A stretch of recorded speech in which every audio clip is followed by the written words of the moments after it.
personnes ce soir qui sont venues vous rencontrer. Je vais animer le débat, l'échange. On attend vos questions, vos impressions. Sont venus à votre rencontre donc ce soir le formidable lieutenant-colonel Picard, alias Jean Dujardin, que je vous demanderai d'accueillir comme il se doit chaleureusement. Il est là, il descend l'escalier.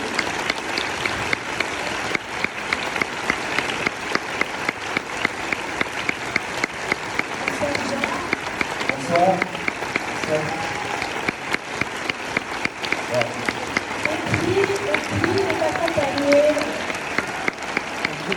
Il est accompagné ce soir par le producteur du film, Alain Goldman. On arrive d'une première projection, Jean Bizet, c'est un grand producteur. La Vogue, Fresh, la 1993, c'est un autre grand film. Merci d'accueillir parce qu'il avait lui aussi très envie de vous rencontrer. Comme je vous le disais, on va écouter vos questions. Il y a 2 personnes qui sont là avec des micros dans la salle pour vous passer le micro, qu'on entende bien vos questions sur la scène. Moi, je vais commencer, je vais chauffer un peu la machine. Ma première question à tous les deux, c'est... Voilà, je suis ventriloque. C'est peut-être à Alain que je vais poser la première question.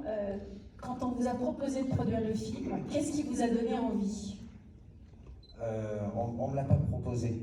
C'est vous qui avez proposé le produire. Je connaissais l'existence du projet et je savais que Roman Polanski était en train d'essayer d'y arriver et je me suis proposé de l'aider par admiration, par envie du sujet, par envie de tout ça.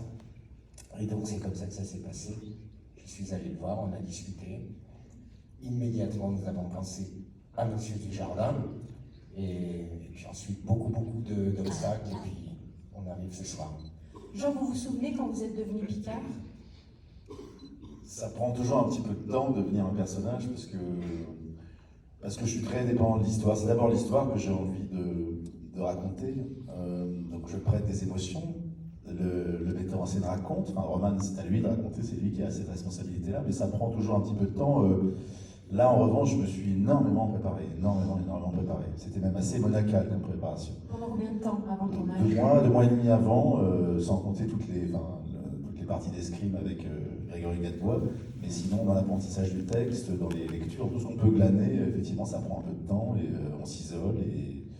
Et j'ai aimé ça, j'ai aimé sa rigueur, j'ai aimé son intégrité, son courage. Ça prend du temps, mais il faut arriver un peu armé et très disponible pour Roman Polanski parce qu'il est très rigoureux, vous imaginez bien. C'est quoi très disponible ? Disponible, c'est disponible pour son cadre, pour sa façon de tourner.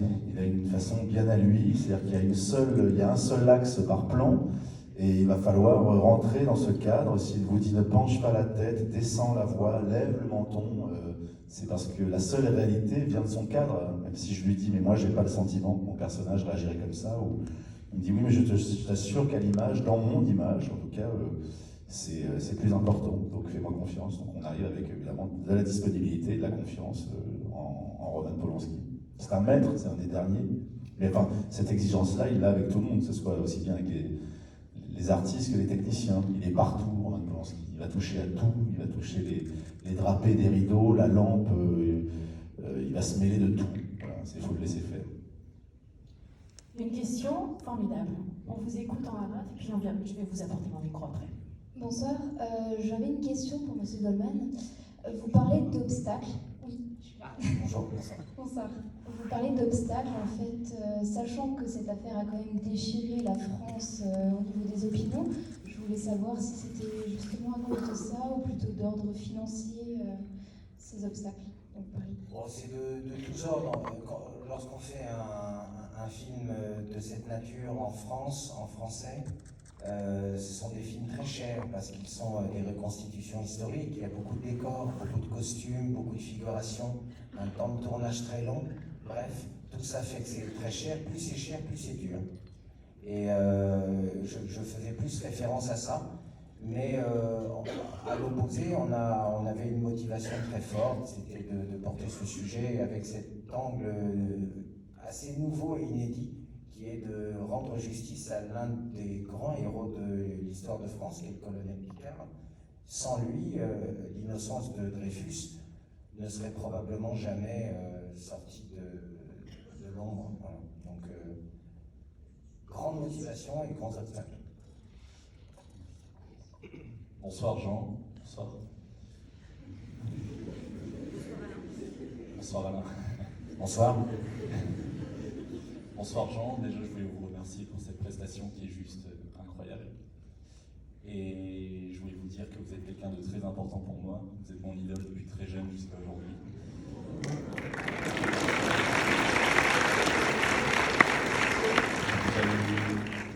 J'ai déjà eu l'occasion de vous rencontrer il n'y a pas longtemps, il y a 4 mois, à Lille, pour Le Dain de Quentin Dupieux, qui est exceptionnel aussi, comme le film d'ailleurs. Et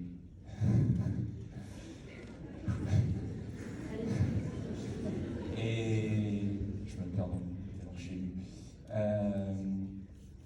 Je voulais aussi vous dire que vous êtes la première personne qui me booste et qui me donne envie de faire ce métier d'acteur au cinéma, et je voulais vous en remercier. Et j'espère un jour faire du cinéma avec vous.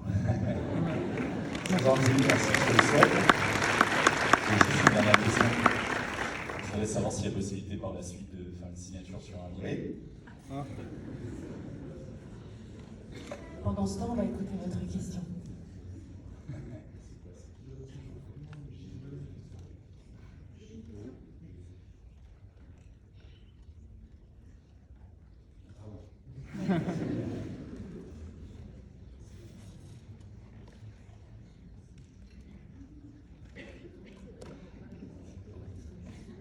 Bonsoir, Jean. C'est un plaisir de vous voir. Merci. Et j'avais également une question. Le film, vous avez mis combien de temps à le tourner? 74 jours. Et sinon, je vous avais bien aimé dans la série Un gars, une fille.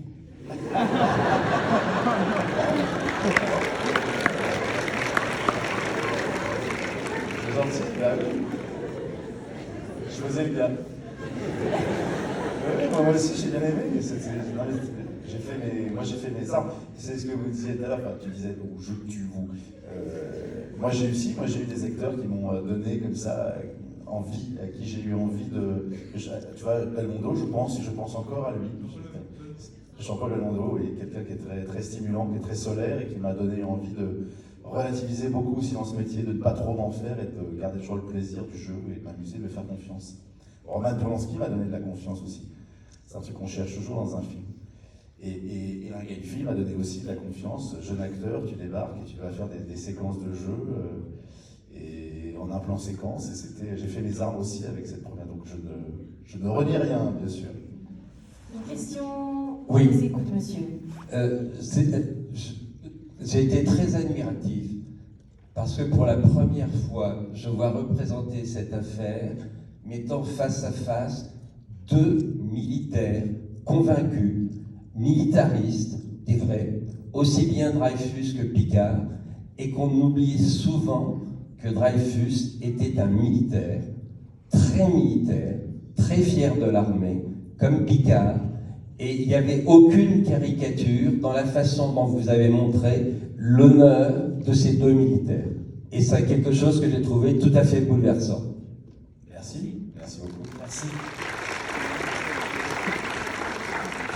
Qui étaient tous les deux, qui venaient d'Alsace, tous les deux.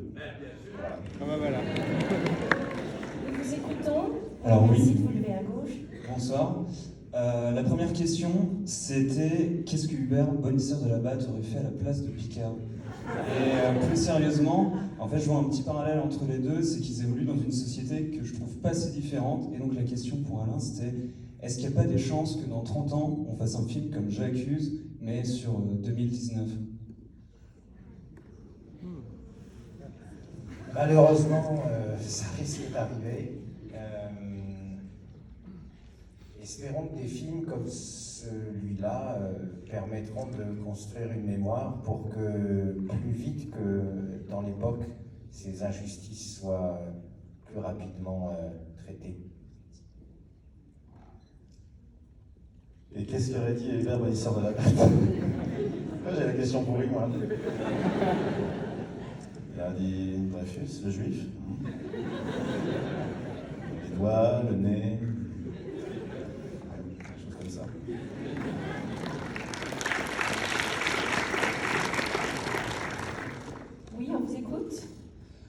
Bonsoir. Bonsoir.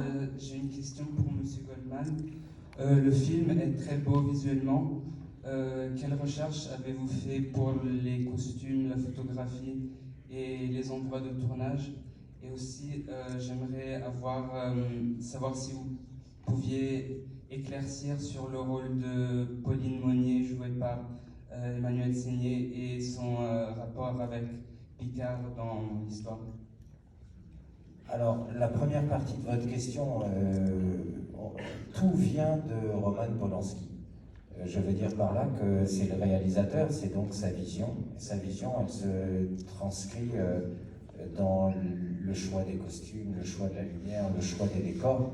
Et nous, production, nous essayons au mieux de rendre cette vision réelle. Voilà, c'est aussi simple que ça. Et à la fois aussi compliqué. Le personnage d'Emmanuel Seigné. Le personnage d'Emmanuel Seigné et au-delà, le casting en général, lui aussi, et le souhait de Roman. Ce qu'il m'a dit lui plaire dans ce couple, c'est que c'est un couple moderne. À la fin de l'histoire, Picard la demande en mariage, elle dit non, elle refuse. C'est quelque chose de moderne à l'époque. Et je crois qu'il souhaitait que ce couple s'incarne de cette manière-là, par ces deux acteurs, tout simplement. Oui. Merci pour votre prestation déjà. Et j'avais une question pour vous, Monsieur Dujardin. Vous avez dit qu'il vous faut un peu de temps pour vous mettre dans le personnage avant de commencer un tournage. Je voulais savoir ce que vous connaissiez déjà de l'affaire Dreyfus et du personnage avant de commencer à jouer, ce que vous avez dû rechercher pour interpréter. Je ne connaissais rien, je vous avoue, de Marie-Georges Picard. Je connaissais à mon avis à peu près comme la moitié de la salle, mais évidemment l'affaire Dreyfus. La légende Dreyfus, mais pas tellement l'homme, évidemment un peu d'Esterhazy, l'aurore, j'accuse, voilà, on a des mots, alors on n'arrive pas à les mettre forcément dans le bon sens, et certainement pas toute cette histoire complètement dingue. Après, effectivement, on ne fait que glaner, qu'aller rechercher des documents, d'écouter Roman, parce qu'il a aussi travaillé pour vous avant. Et puis, en fait, on ingurgite et on s'en débarrasse à un moment, parce que sinon il y a trop de pression, puis il y a un moment il faut aussi se servir, il faut avoir une grande liberté là-dedans. Et puis une fois de plus, c'est l'histoire qui m'intéresse, c'est l'enjeu. Donc je resserrais à chaque fois sur l'enjeu. Comment vous expliquez que l'histoire n'est pas retenue réellement selon Picard, justement? Peut-être que c'était pas dans l'intérêt de l'institution militaire à ce moment-là, parce que c'est comme une espèce de mine ensablée, cette histoire. C'est une plaie encore béante. On sait qu'elle nous a divisés, qu'elle nous divisera toujours à travers elle. En fait, on sera toujours un peu divisés. Il y aura toujours les pour et les contre. En fait, elle symbolise beaucoup. Elle dit beaucoup de choses sur nous. Et puis, elle n'est quand même pas très glorieuse pour l'armée française, même si effectivement, c'est assez. Mais la personne est héroïque. La personne est héroïque, mais enfin, il a fallu. Vous avez vu quand même, on l'a mis quand même au rencard, on l'a mis au placard pendant un bon bout de temps. Ça a pris du temps. Ils ont été. Comment dire.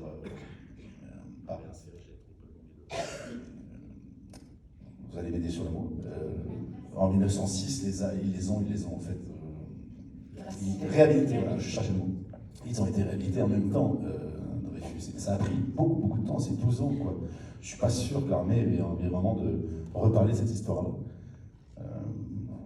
Mais maintenant qu'elle a évolué, maintenant qu'elle est très différente, effectivement, c'est plus simple. Elle était au centre de tout, on savait qu'elle était très, très antisémite, comme la moitié de la société à l'époque. C'est pas tellement notre truc, la repentance en France. On n'en parle pas forcément de ces histoires-là. C'est pour ça qu'elles reviennent, c'est pour ça qu'elles sont revisitées, qu'elles sont corrigées, qu'elles restent. Une question? Bonsoir.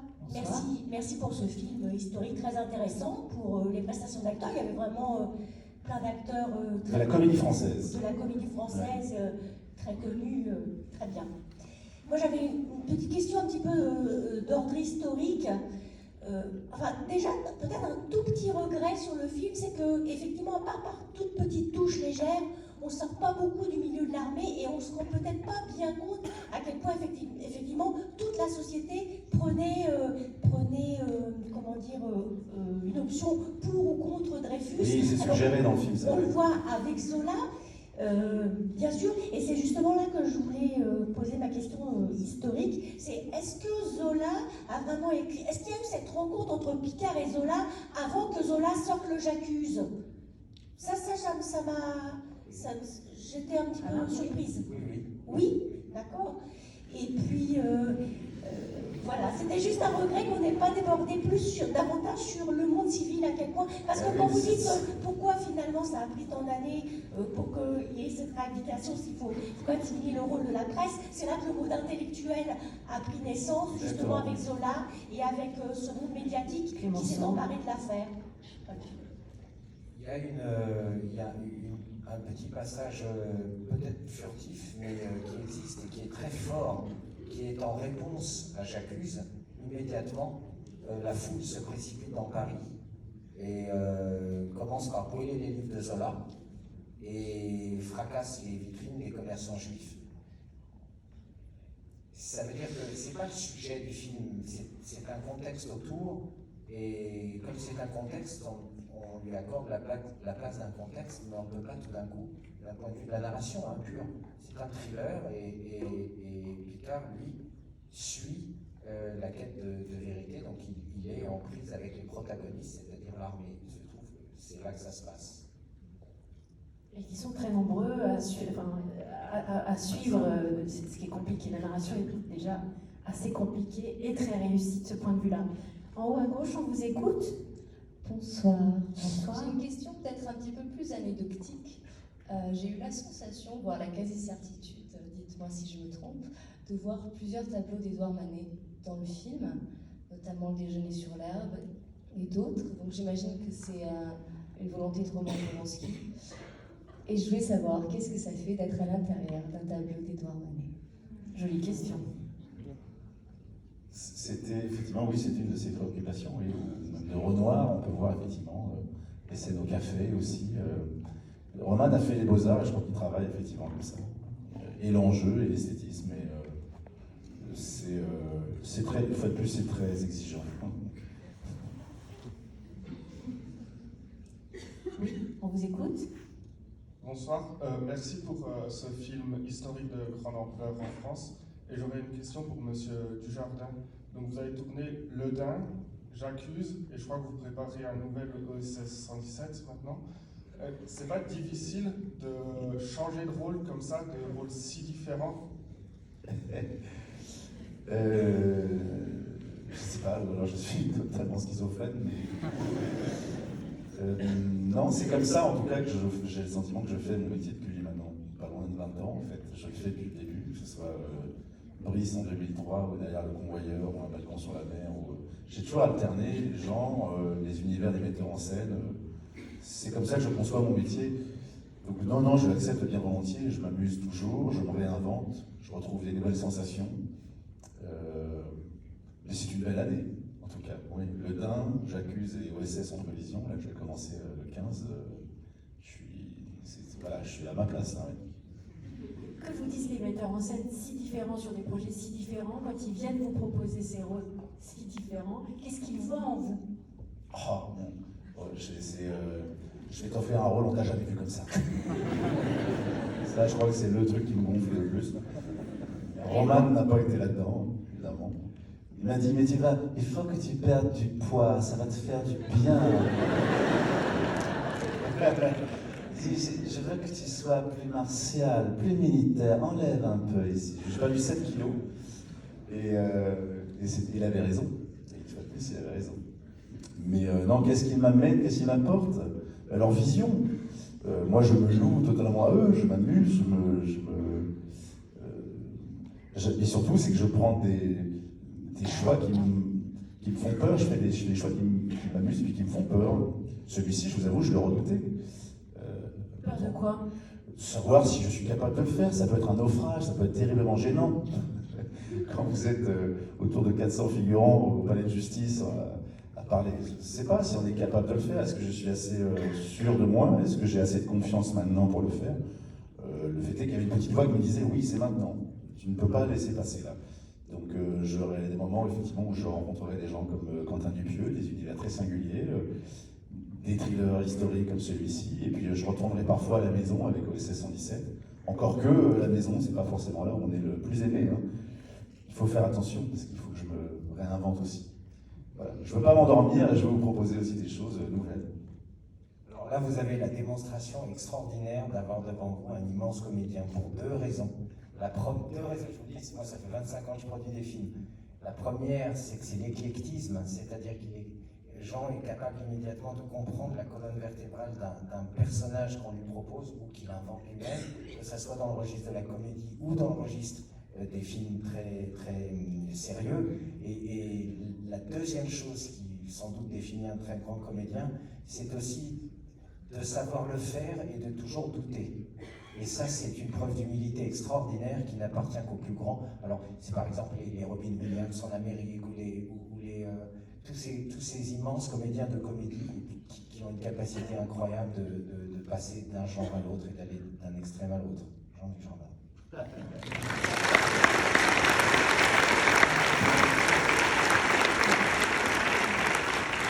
Oui, on vous écoute. Bonsoir. Bonsoir. Donc, je trouvais que c'était un très beau film, tant au niveau historique qu'au niveau des recherches des décors, des costumes, etc. C'est absolument fantastique. J'ai retrouvé aussi l'ambiance d'un autre livre qui parlait de l'affaire Dreyfus, justement, de Jean-Denis Bredin. Est-ce que vous connaissez peut-être? Voilà, qui se nomme L'affaire. Voilà, et j'ai tout à fait retrouvé. Je n'ai malheureusement pas lu votre livre, là, à partir duquel est fait le film, mais j'ai retrouvé cette ambiance. J'ai retrouvé cette ambiance militaire que je connais par ailleurs personnellement, et c'est exactement ça. Pourquoi vous êtes où, madame? J'étais enfant militaire. Mon père était militaire, etc. J'ai retrouvé une ambiance comme ça, très blindée, enfin, etc. Et ensuite, la dernière chose que je voulais vous demander à Jean Dujardin, c'est, alors c'est très bateau comme question, vous dites que vous êtes rentré dans le rôle, mais un rôle comme ça, comment on en sort? Parce que ça, c'est quelque chose. On se déshabille. Et non, en fait, je ne sais pas véritablement. Je sais, enfin, c'est surtout les gens qui vivent avec vous qui vous disent tu peux te détendre là un peu. Je vais être un petit peu raide, mais il y avait des dîners, un dîner frugal le soir. Je faisais attention à tout. J'étais un peu droit, je parlais peu. Je pensais déjà à la scène du lendemain. Mais quand j'en sors, surtout quand ça s'est a priori bien passé, j'en sors bien. J'en sors heureux. Je récupère, j'ai rasé la moustache dans la seconde. Je ne peux plus. Non, j'en sors très très vite. Très vite. Je m'en sors pas bien quand ça s'est moyennement passé, quand je sais que je n'ai pas assez transpiré. Quand il n'y a pas eu de transpiration, quand il n'y a pas eu de. On le sent, quand le film a été. Là, ça a duré 74 jours. J'ai traversé toutes les zones, je suis là tout le temps. J'ai eu le temps de ressentir, de travailler. Et puis Romain, de toute façon, n'aurait rien lâché. Donc, non, j'avais le sentiment d'un devoir accompli. Voilà. Après, le film, il n'existe que lorsqu'il est monté. Donc, ça, c'était la grande question, quoi. Et quand j'ai vu le film, j'étais content, je me suis pas dérangé. J'ai trouvé ça bien équilibré. Bah, ça va, merci, c'est gentil. Une question par ici. Bonsoir Jean. Bonsoir. Bon, à chaque fois que tu viens à Strasbourg, voilà, je viens aussi. Sympa. Oui, effectivement, tu passes d'un rôle, j'ai vu ce week-end Contre-Enquête, que je n'avais pas encore vu. Tu passes de Contre-Enquête à Lucky Luke, à OSS 117, à J'accuse, qui est un très bon film. Mon père était aussi militaire, passant. Dans quel autre grand personnage historique te verrais-tu jouer? Que ce soit un personnage français ou d'époque, enfin oui, historique bien sûr. Je suis un peu troublée. Donc voilà. Je sais pas, c'est pas forcément des personnages, mais c'est peut-être des époques. Par exemple, je reviens souvent à un petit bouquin que je relis tout le temps, enfin un petit grand bouquin, c'est Les Croix de bois, qui parle des poilus. En 14, je suis à chaque fois, c'est comme si des images, des textes me reconvoquaient à chaque fois sur cette période-là. Je sais pas pourquoi, il y a quelque chose qui me touche, j'ai retrouvé même une vieille carte postale de mon aïeul qui est mort à Fleury à côté de Verdun. Je sais pas, je suis touché par ça. J'adorerais traverser cette époque-là un moment. savez, il y a dans les croix, je crois que c'est dans les croix de bois, il y a des moments comme ça où on voit ces poilus en train de creuser dans les tranchées, des petits trous, et mettre, comme faire des petits sanctuaires, et mettre des petites bougies et prier avant le coup du sifflet, avant de passer le parapet. C'est quelque chose qui me bouleverse. J'aimerais, je sais pas, passer par là. Voilà, c'est des périodes, c'est des époques. Mais j'ai aussi d'autres récréations. En fait, je laisse beaucoup de place vide pour avoir des belles surprises. J'ai rarement, j'ai souvent peut-être un film d'avance, pas beaucoup plus, parce que j'ai envie de rencontrer des metteurs en scène qui ont des visions. C'est vrai que de plus en plus, j'ai envie de rencontrer des metteurs en scène qui savent où ils vont. C'est vrai, quand je rencontre un Quentin Dupieux, il a quelque chose de très singulier, d'un peu fou, totalement libre. Il me proposait la psychiatrie. J'ai dit oui, bien volontiers. Voilà, c'est ça que je cherche en fait, c'est la surprise. Oui, on vous écoute. Bonsoir. Bonsoir. Merci pour ce film. Et un film où il y a 2 acteurs qui ont inspiré mes études de français. Moi, je suis brésilienne. Et 2 acteurs qui inspirent aussi mon rêve de travailler dans les milieux de cinéma. Et je voudrais savoir, en fait, Monsieur Dujardin, qu'est-ce qui ça fait de jouer avec Louis Garrel dans ces films? Il n'y a pas beaucoup de scènes, mais j'imagine que je suis curieuse. J'aimerais bien savoir. Qu'est-ce que ça fait de jouer avec Louis Garrel? Effectivement, Garrel, Louis est venu pas longtemps dans le film, mais c'est évidemment des moments très importants, que ce soit les scènes de procès ou les rencontres des 2 hommes. Mais il est très amical, Louis, et il est aussi très rieur.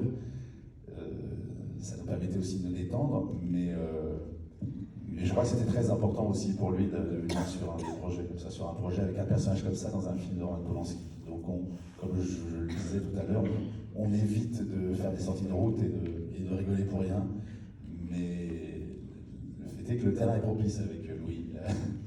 Il aime, c'est un rieur, oui. Et c'est quelqu'un de très drôle, qui a beaucoup d'esprit. Mais on était tenus une fois de plus par Roman. Pas comme des sales gosses, parce qu'on a accepté tous bien volontiers de rester dans les enjeux. Une question ici.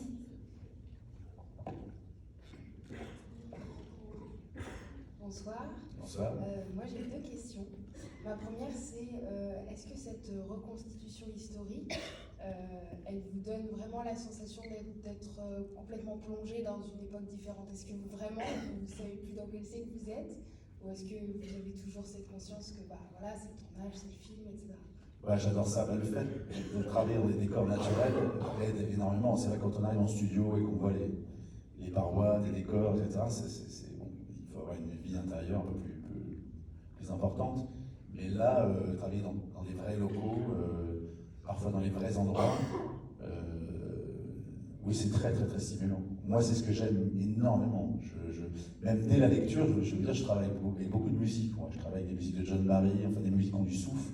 Et quand je lis le texte avec une belle musique, quand je lis à voix haute avec une très belle musique, j'ai une projection tout de suite du film. C'est très stimulant, quoi. Donc quand en plus on arrive sur le plateau, on est habillé, quand on voit la patine des murs, des bureaux, par exemple, quand je suis rentré dans le bureau de Picard, je vais vous dire, il y avait même dans le tiroir, il y avait les cigarettes de Picard, le briquet, le carnet, puisqu'on sait que tout va servir et que potentiellement Roman va s'en servir.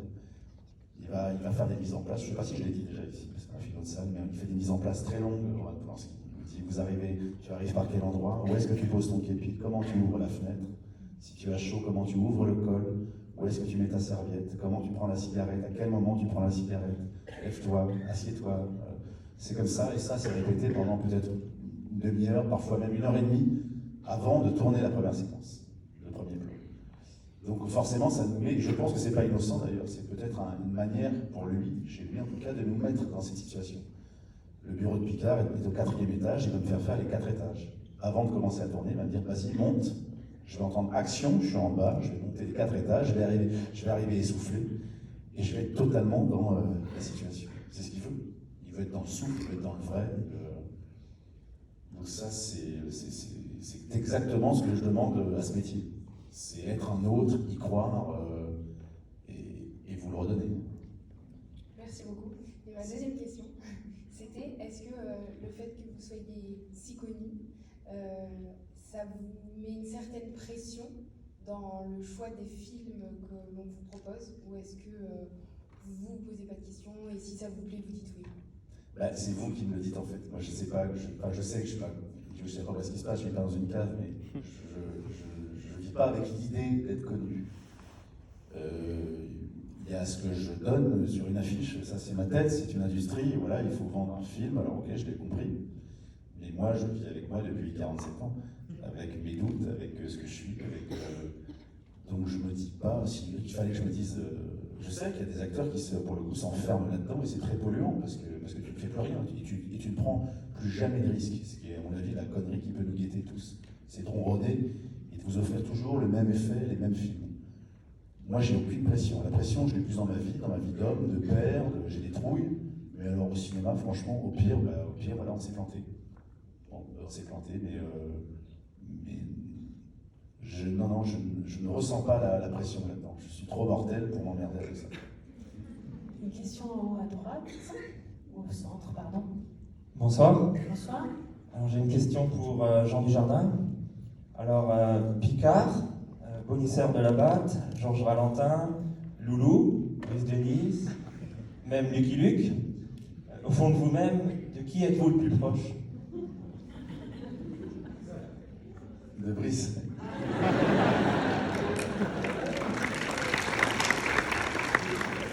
Merci. Mais en plus, c'est vrai. Non, mais en plus, c'est vrai, parce que Brice, c'est un...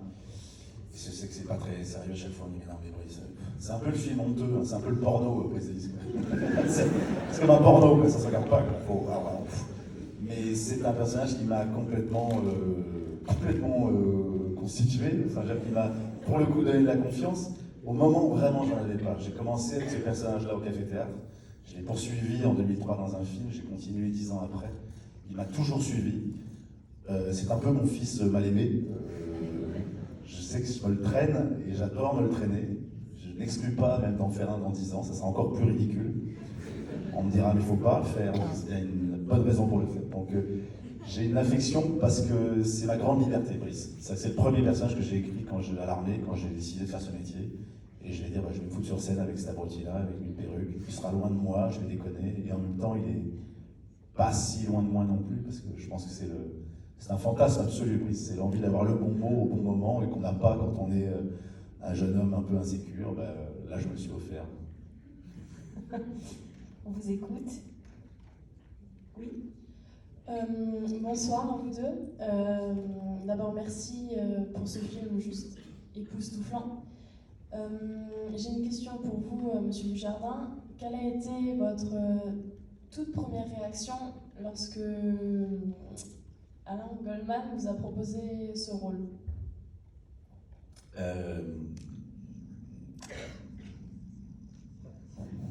J'essaie de me souvenir, je m'en souviens, j'étais en festival à l'Alpe d'Huez. Il dit, je te l'envoie, il était très excité au téléphone. Très très excité, je m'en souviens, il dit, Jean, je marchais, j'allais au festival, c'est difficile d'écouter à ce moment-là parce qu'on en parle, et il me dit, écoute, comme il sait, c'est pas qu'il me le vendait, c'est qu'il l'habitait déjà, c'est un personnage inouï, il faut que tu le lises, que tu vois. Comme à chaque fois, je fais avec beaucoup de réserve, je fais attention à l'enthousiasme, je me méfie. Je sais qu'il n'y a qu'une seule chose, c'est la chimie, le moment où vous allez lire, vous allez vous retrouver face au scénario. Il y a que ça ne me raconte pas d'histoire. Mais le fait est qu'il a peut-être vu avant moi. Merci. Oui, on vous écoute. Bonsoir monsieur, bonsoir Jean. Maintenant tu es un acteur confirmé. Pourquoi tu n'as pas des envies de réalisation par hasard?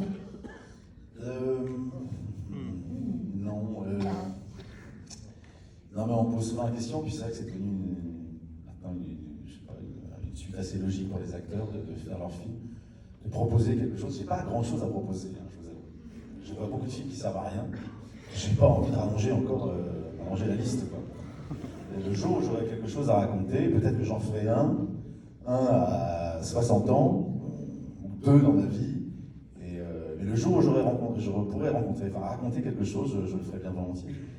Mais j'aime trop l'âge, J'aime trop travailler avec un metteur en scène, j'aime travailler avec une équipe, j'aime l'objet à fabriquer pendant quelques semaines, j'aime être sur le plateau, me concentrer sur un personnage, être un peu en vacances de moi-même. Et c'est des grosses responsabilités de réaliser. Je ne sais pas si je serais très curieux du cadre, surtout c'est que j'ai rien à raconter, quoi. Franchement, il faut que j'avance encore. Alain, moi du coup ça fait germer une question. Quand on est producteur et qu'on décide de faire un film, c'est quoi son principal moteur? Enfin le vôtre en tous les cas. Le mien, moi j'ai constaté une chose simple, c'est un peu comme Jean, soit les scripts sont déjà écrits, on me les envoie en me proposant de les produire, et auquel cas je réagis un peu, toute proportion gardée bien sûr, mais un peu comme un artiste. Enfin, je me dis avant tout, est-ce que le cœur réagit, est-ce que le ventre réagit? Autrement dit, ce sont des organes qui sont très intuitifs et pas le cerveau. J'ai essayé vraiment de laisser mon cerveau en dehors parce que lui, il va raisonner. Il va compter, il va dire est-ce qu'il faut faire ci, il faut faire ça. Bref, c'est raisonner. Je ne cherche pas à raisonner. C'est le rapport au sujet. Est-ce que ça me donne du désir? Est-ce que j'ai envie de le voir en tant que spectateur? Je me projette. Et donc le cœur est appelé et le ventre. Si le cœur et le ventre sont pour, alors on appelle le cerveau et on valide. Et là on calcule. Et là on commence à calculer, c'est-à-dire on commence à dire est-ce que ça a vraiment du sens, est-ce qu'il faut, à quel prix, machin, etc. Mais on n'est déjà plus dans le désir, on est dans autre chose. Donc je laisse en dernier le cerveau. Voilà, et puis il y a aussi parfois des envies. Où là, j'ai envie de faire un film sur la RAF, par exemple. J'ai produit la RAF, et là j'avais envie. Alors on a commandité un scénario, etc. C'est tout l'inverse. Mais la RAF, c'est pas vraiment un calcul raisonné, hein, et raisonnable d'ailleurs. Donc voilà, ça va. Merci. Oui, on écoute qui? Mademoiselle, on vous écoute. Bonsoir à tous les deux. Déjà, je voulais vous dire merci pour votre présence ce soir. Et j'ai beaucoup aimé le film. Mais on demande beaucoup toujours l'avis des spectateurs sur le film qu'ils ont vu. Mais j'ai peu entendu l'avis des acteurs ou des producteurs sur les films. Donc je voulais savoir quelle est votre critique sur le film. Voilà, merci.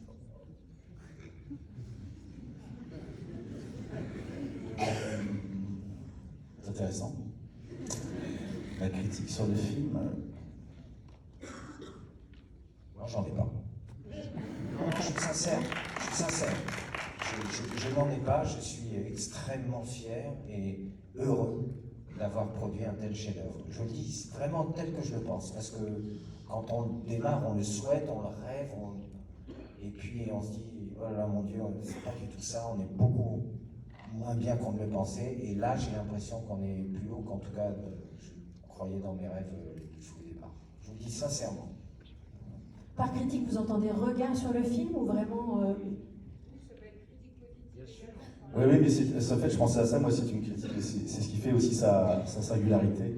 C'est à l'heure où finalement on vous assomme de films, effectivement, pas que, mais effectivement, il y en a beaucoup, la promesse du Marvel, le film Netflix, le suspense à tout prix, l'espèce de consommation immédiate. Je trouve ça très courageux, encore, pour un monsieur de 86 ans, comme Roman Polanski, de vous faire un film comme ça, où il y a finalement une demi-heure de musique dans le film, sans concession, sans frime, rester dans son enjeu, solide, sûr de lui. Même dans les plans d'escrime, vous voyez, il est resté dans des plans, comme si on était dans la lithographie, il reste toujours dans son point de vue, il n'essaie pas de vous draguer. Et ça, je me dis, on n'a plus l'habitude de ce genre de choses. Je trouve ça très courageux de sa part. Bonjour, donc déjà, je suis très... Est-ce que vous pouvez vous lever? Là, ici. Ok. Ravie d'être ici. Jean Dujardin, une carrière phénoménale, de un gars, une fille, jusqu'à Polanski. Notamment votre rôle dans 10%, qui était très fort, on peut le dire, autant pour l'acteur, enfin pour le rôle. Et très très surprise, mais agréablement surprise pour La RAF, qui était un film qui m'a beaucoup touchée pour la production. Et donc, je voulais vous demander si maintenant vous avez vous deux des conseils pour les futurs producteurs et les futurs acteurs qui vont se démarquer peut-être.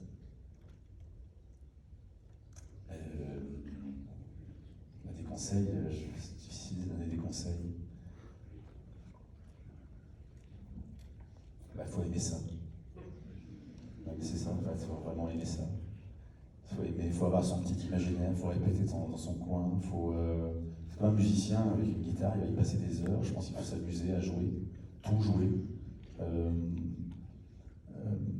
Se faire confiance, absolument.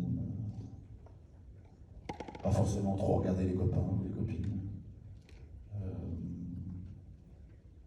Croire qu'on a quelque chose aussi peut-être de singulier, peut-être d'honnête en tout cas, de très honnête à faire partager. Je pense que c'est ça aussi qu'on voit aussi peut-être. Le travail se voit et puis cette espèce aussi de forme d'honnêteté qu'on peut avoir dans son métier. Pas forcément aller chercher toujours des choses méritantes pour être aimé absolument. Ou, suivre simplement son instinct. C'est un peu cliché tout ce que je dis, mais je crois que c'est comme ça que moi j'essaie de l'appliquer aussi. Voilà, à toi. En tant que producteur, moi je peux vous donner quelques conseils qui sont une observation empirique de ce que j'ai vu et vécu. La première chose, c'est jamais de se demander combien on peut gagner, mais de savoir combien on peut perdre. Ça, c'est déjà une première règle d'or. Se dire et de se préparer, moi sur ce film-là, je suis prêt à perdre tant. Et de pouvoir l'assumer. Parce que sinon, vous êtes sacrifié. Donc, un premier conseil, c'est celui-là. Le second, c'est de tenter de se dire, de se poser la question de pas tant de savoir si ça va marcher, mais si ça va durer. Parce que ça vous permet d'essayer d'éviter d'être dans la mode. Autrement dit, dans des choses qui sont prévisibles. Beaucoup de productions se font en se disant, le public veut ça, c'est ça que je vais lui donner. C'est irrespectueux à l'égard du public, et ça suppose qu'il faut aller vers le bas. Moi, je pense que c'est l'inverse. Je pense qu'on a tous en nous une part d'universel, qui nous est très intime, et qu'il faut simplement trouver la manière de l'exprimer. Et si on l'exprime de manière sincère, on a de grandes chances de faire des choses qui durent, qui ne sont pas périssables, et qui donc échappent à la mode. Et le public, lui, le sait, il le voit. Il se dit, là, ils ne se foutent pas de notre gueule. Là, ils essaient de nous amener pour nous dire quelque chose, mais pas pour nous attirer. Voilà, ça c'est la deuxième chose. Et la troisième, je ne sais plus. Merci, c'est déjà beaucoup. Et là, la dernière question, toute dernière. Tout d'abord, bonsoir. Donc, j'aurais une question pour Jean Dujardin. En fait, vous vous êtes contredit vous-même en disant que vous n'avez rien à raconter. Et juste avant, vous avez dit que la période 14-18 vous intéresse et vous touche énormément, notamment par rapport à votre aïeul. Donc, pourquoi pas réaliser un film par rapport à ça?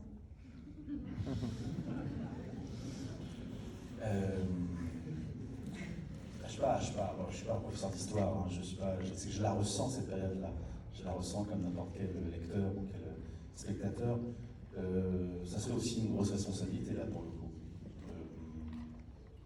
Mais on ne parle pas effectivement. Petite histoire dans la grande, ça pourrait. Ouais. Merci à tous pour votre gentillesse, écoute, participation. Très bonne fin de soirée et à